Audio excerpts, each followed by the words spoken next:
a separate question.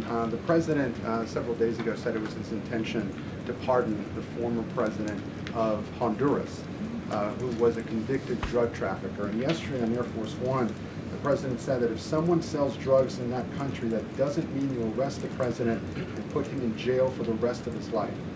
How is that different than what the administration is accusing Venezuela's Nicolás Maduro of? You're cherry picking the president's statement a little bit yesterday, as he also said yesterday the people of Honduras have highlighted to him how the former president Hernández was set up. This was a clear Biden over-prosecution. He was the president of this country. He was in the opposition party. He was opposed to the values of the previous administration, and they charged him because he was president of Honduras. There were some other egregious facts that came out during this trial, and I would encourage you to report on them. His court-appointed lawyer was only given 3 weeks to prepare for trial. He shared that his conviction was lawfare by the leftist party, who, quote, struck a deal with the Biden-Harris administration.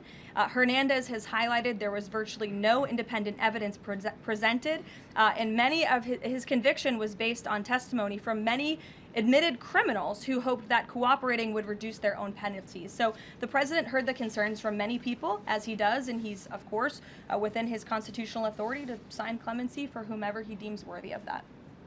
Jackie. Thank you, Caroline. Following up on Gabe's question, you said that the follow-up strike was lawful.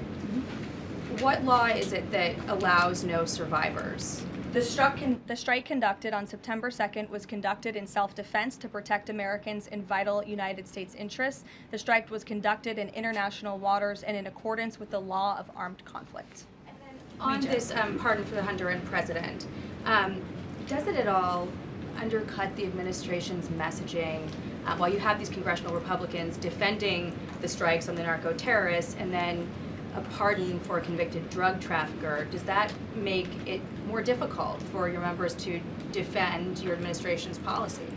I don't think so, Jackie. I think that President Trump has been quite clear in his defense of the United States homeland to stop these illegal narcotics from coming to our borders, whether that's by land or by sea.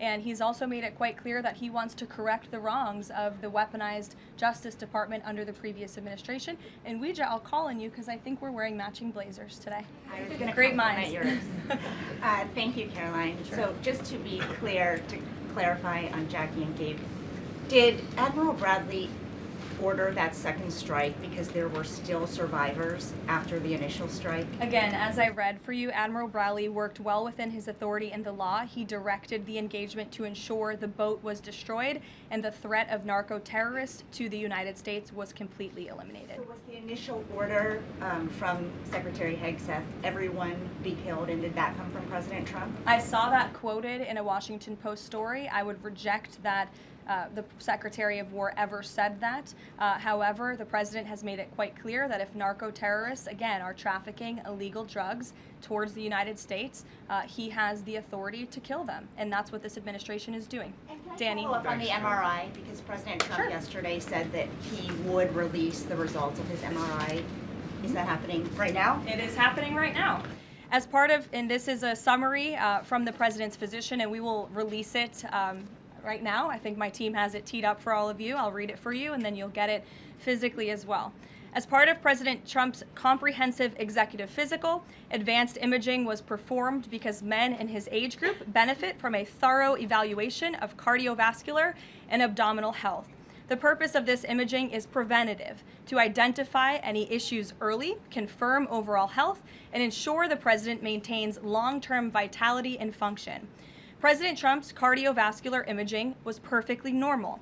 No evidence of arterial narrowing impairing blood flow or abnormalities in the heart or major vessels. The heart chambers are normal in size, the vessel walls appear smooth and healthy, and there are no signs of inflammation or clotting. Overall, his cardiovascular system shows excellent health. His abdominal imaging is also perfectly normal. All major organs appear very healthy and